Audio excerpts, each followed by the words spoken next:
I'm smooth when it comes to the rollerblades and the skating, man. I'm like Cascade up in his mug. You know what I'm saying? Like, yeah.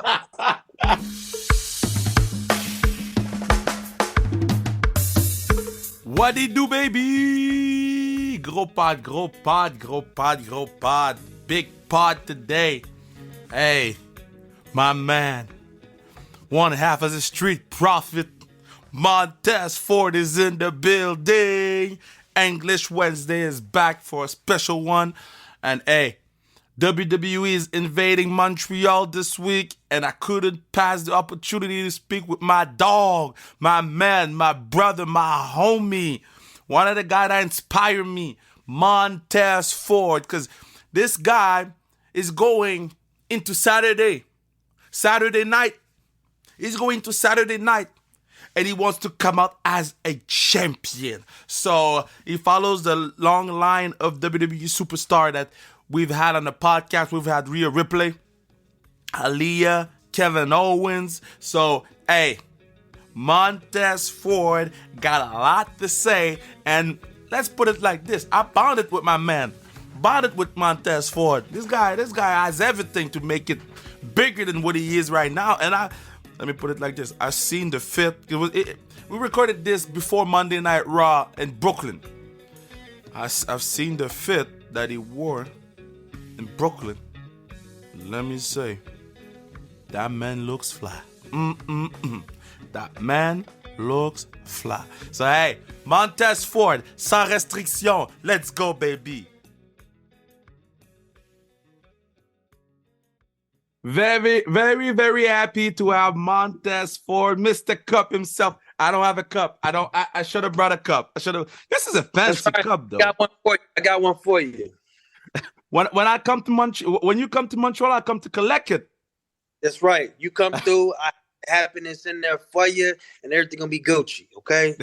Awesome. So I know you're backstage at Raw right now. In a couple of hours, you're about to do live television in front of millions of persons.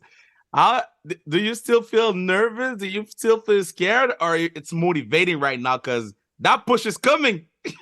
Hell no. Hell no, I ain't no nervous. Nervous? Hell no, I ain't nervous, man. I'm ready. I've been ready for this for a very, very, very, very, very long time, okay? Now, love my partner, my right-hand man, 100 grand, Angelo Dawkins. Love the support from my beautiful bride, my beautiful wife, Bianca Belair, who is the current Raw Women's Champion. And all these times we've unsuccessfully tried to go for the Undisputed Tag Team Championships and falling short, it kind of does something to a man. Kind of makes a man... Is he doing something? Am I living my life right? Am I making the adjustments to succeed? And now I have a chance on such a big stage, the Elimination Chamber, to become the US champion. The US champion. Some people are like, US champion? What do you mean, US champion? Because it's all about us. It's all about us. And I'm going to walk into Montreal strutting, looking fine as a wine. Not sipping no Clementine, but holding the cup high in the sky and tell these people I'm fly. Look at my attire as I show the world my gleam and my beam. I'm sharper than the trouser seam. I'm going to become the new United States champion, my guy. Okay? It's happening. It's happening. I've been telling people this for the last week. Ever since I qualified for the match, I even told my mama. I said, Mom, next time, when you get there, she's going to actually be there Saturday. That's the thing. I said, Mama, I'm going to win my first championship with you there in attendance, okay? I'm not going to have you travel for no reason. And even if you're coming out to see me, it ain't no reason at all. She said, baby, you're going to do well no matter what happens. I said, you know what? You're right. I will do well, and I'm going to be the new US champion, okay? Your son is coming up with a big win this weekend. Boom. Oh, I'm gonna tell you something. You need to pull up to the arena with the same thing that LeBron pulled up to the arena when he broke the record. I need to see that fit. I need to see that fit fly. You trust me. It's the fit's gonna be right, the gear's gonna be right, and I'm gonna walk out with a little bit of extra what I came in with, an extra 10 pounds of gold. the US Championship. Okay, it's happening. It's happening. I put this on notice. I ain't been this more ready and confident about anything else in my life. And I feel like if you're going to attack and you're going to do something in life, you shouldn't go into it 50% with uncertainties and everything. I said, what you think I train all the time for? What you think I diet all the time for? What you think I get all these hours of sleep all the time for? What you think I say no to going out and riding with the boys and hanging with whoever all the time and just keeping everything straight, simple on the narrow so I can keep my eye on the prize. And the prize is the United States US Championship. Okay? So that's why I've been working hard for. I'm motivated, man. I'm motivated. I ain't jaded. I'm motivated. I've been waiting. And yes, I'm in a tag team. People are like, oh no, y'all splitting and this and that and the third. No. I just have a chance to shine by myself. And what's wrong with that? What is wrong with a chance to shine by yourself? What's wrong with a chance for you to acquire something for yourself? Yes, you've been loyal to this. You've been loyal to this chair. You've been loyal to this job. You've been loyal to your friends and all these other things in life. But when it's time for you to get yours, it seems to be a problem. Not here. It ain't no problem. I'm walking into Montreal, okay? And I'm going to walk out the new US champion, okay? I don't know how many times I need to say this. I'm going to walk into Montreal. I'm going to walk out the new US champion, okay? Because it's time, okay? It's time. I have a theory. See what I did there? I have a theory. My theory is this. I'm going to walk out of Montreal as the new US champion. They might as well start making their doggone headlines right now. Montez Ford, new US champion, because he says it's all about us. I hear you talk right now, and all I hear is Muhammad Ali. Right now, I'm binge listening to the Muhammad Ali stuff right now, and I'm telling you, you got that gift of the gabs, eh?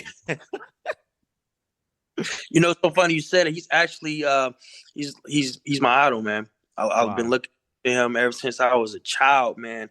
Just the way he presented himself, the way he was confident, the way he would make these calls, and the calls would happen. And even if he didn't succeed, the confidence he had going into it made him a winner no matter what the result is. And so I just been trying to attack that my whole entire life, man, just having that same mentality, his flashiness, read all his autobiography books and just to see what and how he carried himself as a man was so motivating to me. And I was like, man, like if I ever get a chance in life where God blesses me with a platform, I'm going to do the exact same thing that he did. And I'm going to hopefully affect somebody like he affected me. So love that man to death. But yeah, it's funny you say that because Ali is always my guy, man. Like it's my guy. Like you, right now, I'm watching some Ali stuff for work, and I'm like, man, this is the same thing. I can close my eyes, and I can just feel Ali with his hand moving, punching at reporters. But there's one thing you do every day, I think, that is more important than everything you do in the ring. And this is the reason why I followed you on Twitter. You always go on Twitter, God is good. And I had a bad day one day, and somebody liked your tweet, so it appeared on my stuff. And I said, this guy will bring some fun into my timeline, and he will bring some love into my timeline. Why do you still do it till this day? Because every single day, good day or bad day, tragedy or no tragedy, I see that tweet. Every day, man. Every day, as long as I live and even beyond that. And I do it just for one of those reasons right there you just said, because everybody's going through their own situations in life right now. And I myself, as a human, we're all humans. I go through bad days too. I have some terrible days sometimes. I have some days where I'm like, God dang, man, like it's just bad. But the way at the end of the day I look at it is I'm still breathing, I'm still here, I'm still functioning, and I still, which is the most important thing, I still have a chance to make a difference. So it's not about just myself. It's about I have all of these things and I still have a chance to make a difference. No matter if I'm sad, I can still put a smile on somebody's face. I can still do a kind gesture by opening the door, giving a compliment, or even just being nice to somebody, or just saying no to the negative energy. I have a chance to make a difference. And I say he's good because if I did not do it yesterday, I still have a chance today to make up and fix and do better of what I couldn't do yesterday. So that's why I say he's good, because I have a chance to level all that out. If it was which it didn't happen or it hasn't happened, but if I had a relationship that wasn't ironed out and I need to, we just need to hash it out and squash it and figure it out. Like I have a chance today to do that. And somebody else across the world maybe having a bad day, going through something, and they see that and it motivates them to keep going. Because initially, by you seeing the tweet, he must be good because you're still here to see it. So it's like make a difference, move forward. And for the ones that's not here anymore, whether it's due to their transition or tragedy, we still have a chance to put on for them and still make a difference. So that's why, one of the reasons, one of the many reasons why. And also, too, man, sometimes, man, I be telling my family members all the time, too, I'm sorry for the late response, blah, blah. I said, look, man, I just want to make sure you're okay. I said, look, if you don't talk to me or if you want to know how I'm doing, you go on my Twitter and be like, oh, he's okay. So I'm very happy you said that because it's exactly what I think our life should be. And I'm going to keep following you. Okay, so now I've seen you raise those things at the hockey thing. I was doing the broadcast because I work at TVA Sports. You were rating the All-Star game. I was like, Tez, can you go on the ice and do something for me? You know what? I was, but they didn't have no hockey shoes in my size. And I wear like a 14 and a half, 15, man. So like they just didn't have the size that night. They said, you know what, next time we'll have your size. You be all right. That's all right, cool. I said, because I ain't want to have to show up nobody out here on no ice, man, okay? I'm so good on ice, then they might get me for Disney on ice. You know what I'm saying? Hey. So you gotta watch me, man, I'm smooth when it comes to the rollerblades and the skating, man. I'm like Cascade up in his mug. You know what I'm saying? Like, yeah. This is awesome. Okay, so your entrance is pretty cool with Angelo. Okay, but if you could be doing one other entrance from all the superstars over there, one other, and don't tell me Rhea should be stepping on cockroaches. No, don't tell me Rhea Ripley. What entrance would you pick? Oh, man, I would say entrance-wise, oh, man, I've been I see you dance. Past, present, or future? You do whatever you want. I would say The Rock's entrance. Walks out, you see him, everything's electrified, then he gets on that, he walks over, he takes that little walk to the buckle, he looks around, he gets up there, and you just feel it, man. You just know there. He looks, he's about to be like start getting cooking. And then he gets in the ring, goes to the other side. I'll blast that mug, and it's just the presence. And I know a lot of people are like, dang, I'm surprised you didn't say Ultimate Warrior because you shake the ropes. Huge fan of him too, but I don't want to be blown before the match either.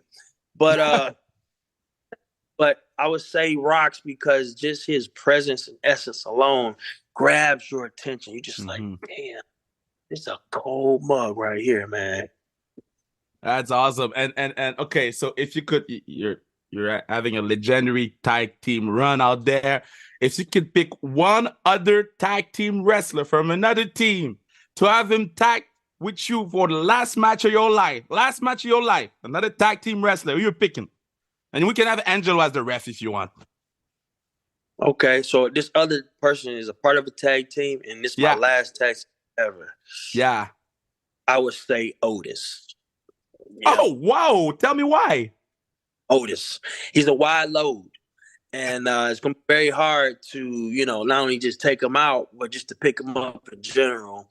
And he's just a rolling ball of fire, man. Like, he's I've never seen someone that's weighed such a large mass of earth still be able to move and be as athletic as he is and still be dangerous. And I handle all the other stuff, the agility, the speed, the high flying and stuff. I mean, that's all the Brian right there. And he's just a wide load, man. Like, you seen Otis? He look like a boulder. He's a real life boulder. You know what I'm saying? So I see you, okay? And I have a lot of respect for you, and I admire what you do in the ring and outside the ring. I think you're very important to what we need to do. I see you. I hear Muhammad Ali, and when I open my eyes, I see Deion Sanders. Is it something that you, no, but it's true. When I open my eyes, I see Dion. Is it something that you're like, yeah, I can see that? So it's crazy you see all these names because like these are all the people like I watch and like idolize, you know. I'm a huge fan, and that's like pretty much I call him my mentor, like my spiritual mentor. Yeah. You know, but huge fan of Deion Sanders because of how flashy he was. Exactly. You know, he called it a prime time, man, and like I feel like that. Like my attitude is like prime time, whether I'm the first match or the last match or the match that's in the middle. Like I am prime time, and like that's how Deion Sanders carried himself, along with his attire, his flashiness, and you know his overall presentation. Like he's also one of the ones that taught me like your presentation is everything, and like you could be an athlete and do all the glitz and glamour and the flashiness, but if you can't flash outside of that too, it's kind of like what's the purpose? And I love being flashy. I've been told even when I was younger, and even now as an adult, like you too flashy, you doing too much. I'm like, well, I'm doing it right then, like I'm supposed to be flashy. I'm not gonna dim my light so for anybody else. So but yeah, man, I love primetime. I love Deion Sanders. It's crazy because his daughter he hit us up actually a few months ago, and like his daughter's a huge Bianca fan. So already kind of trying to seal in like, hey man, can we, link up? So but yeah. Is it something that would you bring a jersey and have him sign the jersey, or you're more, man, I'm gonna have a conversation with him and have the conversation, die with me? Yeah, man, I feel like I'll get more out of the conversation because, like, if I get something signed by him, it's like, okay, that's cool, but like I'd rather get like I feel like the knowledge is more, like knowledge, or I mean, I would even honestly take a photo before, just get something signed because, like, it's a signature. He does that stuff all the time, but to pass knowledge on to me, something that he's reaching down within himself to give to me, I feel like that's more beneficial for me. And I feel like I would appreciate that a whole lot more than, just him signing a jersey or something I'm probably not ever going to wear ever again. Yeah, that's crazy. So the knowledge, who out there backstage, you're like, man, every time I sit next to that person, I'm full of knowledge for the next month, even if it's 5 minutes. Man, that's hard to say, man. It's like it's so much of a wealth of knowledge here. You got obviously you have Hunter, you have William Reed, you have who else is here? It's just so much people, like Booker when he comes up here as well.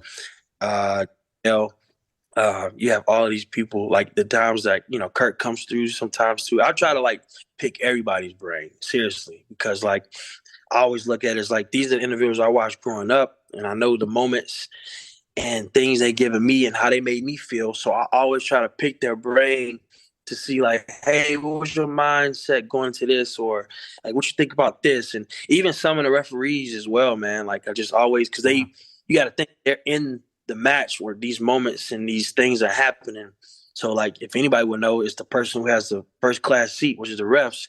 So I just try to pick everybody's brain, man, because like I'm just like I'm trying to figure out, man. I'm the type of person that I try to figure out every viewpoint because it's not just one viewpoint, and I feel like if I can reach everybody and not just one person, then that's more beneficial when it comes to like long term, when it comes to this business and entertainment, because you can't just appeal to just one person or one crowd. Like we all live here on earth, so you gotta just get everybody involved.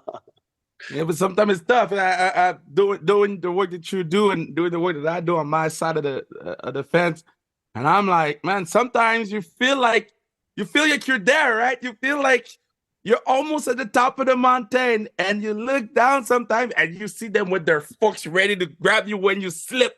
Is it something that it is in the back of your head because you're there, almost top of the mountain, almost the US champion, but you see them forks down?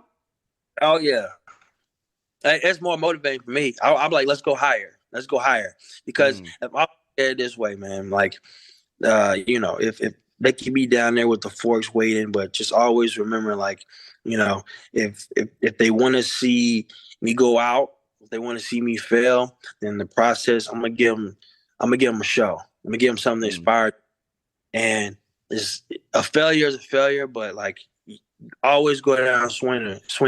Like, that's just the way it is. It's just been my mentality all the time. And like, tomorrow's not promised. And I say God is good every day because He gave me tomorrow. And like, I'm not saying I'm not nervous, but I don't get afraid of failure because it's always going to be those individuals there, no matter what. You can be doing well, they're going to be there. You can be not doing well, and they're still going to be there. And you just got to like focus on yourself and know that the forks are there, but also in the process know like, hey, y'all either going to be waiting there a long time or you're going to be waiting there a long time. Hey, I know you got a lot of work to do today. You're about to do television. I know you got a lot of work. I'm gonna let you go soon. We'll do a little rapid fire, and I'm gonna let you do your thing. And when you come to Montreal, we'll take care of you. When you come to Montreal, we'll make sure that you feel flashy, even in my hometown. All right? Okay. Oh, so flashy. Always flashy. Okay. So rapid fire. So, which rapper or R&B singer you're like, man, I can do a duet with that person any day? Nino. His name is Smino or Kendrick Lamar. Okay, I see you. What is the one thing that you have to do before going into the ring? Pray. Always make sure my mind's right, make sure I'm focused, and make sure I'm in the game and eliminate any negative thoughts or any negative connotations or any doubt that's going into my head. Because the way I look at it is like, if I'm going out there, then it's go time. No matter what happens. And I should just go out there just trying to better myself and just give the fans like a performance 100%.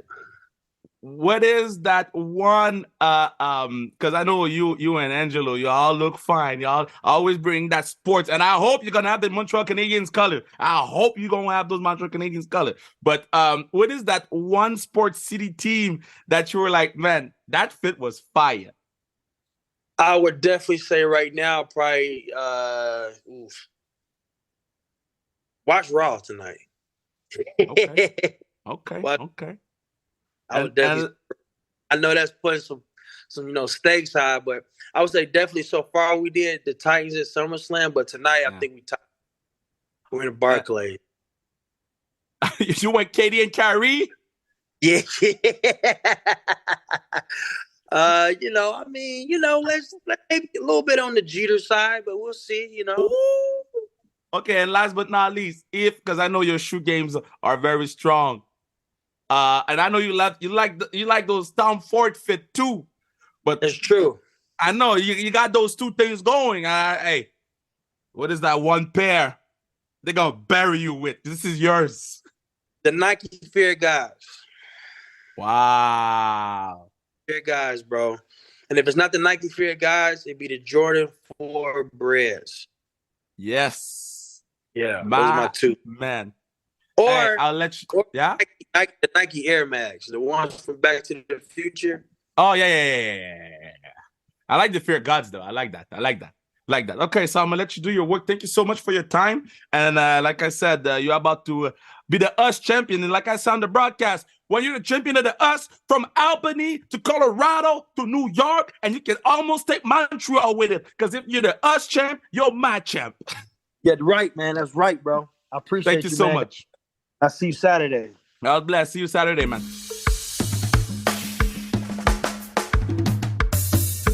What a great chat with Tez, man. This guy is for real. This guy, man, they gotta give the gabs, man. This dude can talk his way out of the lunchbox, man. This dude is awesome. And yeah, he cut a little bit of a promo in the beginning. But after that, we've seen the real Montez. When we spoke about Ali and Dion and all those things, we've seen the real Montez. And I think the real Montez is not far away from the the superstar that he projects to be on or the superstar that he is on TV. So pretty proud of what he's accomplished. Pretty proud of what he means to a lot of people, and pretty proud to have him on the podcast. So hey, this week it's WWE week in Montreal. So on the other podcast, Les Antipodes de la Lutte, we've received Charlotte Flair. Woo! Woo! Charlotte Flair was on the pod. On Thursday, we're going to the Undertaker thing, the Undertaker one dead man show. And we have tickets for that. Go on our Instagram at Sans Restriction. We have tickets for the One Dead Man show that we're gonna put in a contest. So go out there right now. Go there right now. After that, on Friday, we're doing a little something with Sami Zayn for TVA Sports. Then it's Friday Night SmackDown. I'ma lay the smacker down at the Bell Center. And then Saturday, it's Elimination Chamber. First pay-per-view in more than 10 years. 13 years? 14 years. First pay-per-view in 14 years. It's gonna be this weekend. Cannot miss this. Tez, who wants to be the US champion, the US champ, the US champion. They got Sami Zayn going for the world undisputed Universal Championship. You got Becky Lynch going straight to Elimination Chamber. You got Bianca Belair trying to whoop some ass left and right. Is Brock Lesnar gonna be there? Is Bobby Lashley gonna be there? Is John Cena gonna be there? And what about Kevin Owens? So hey, be there.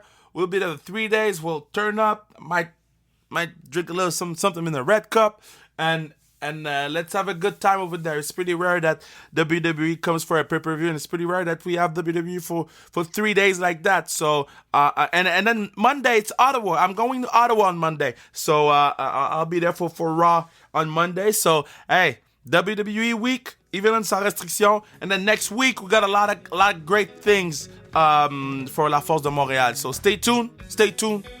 About to be showtime. Thank you, Bruno, for everything you do for the pod, and thank you, Mathieu Brutus, for the music, and thanks again to Tez Ford for the time, the generosity, and man, that man got me a hype.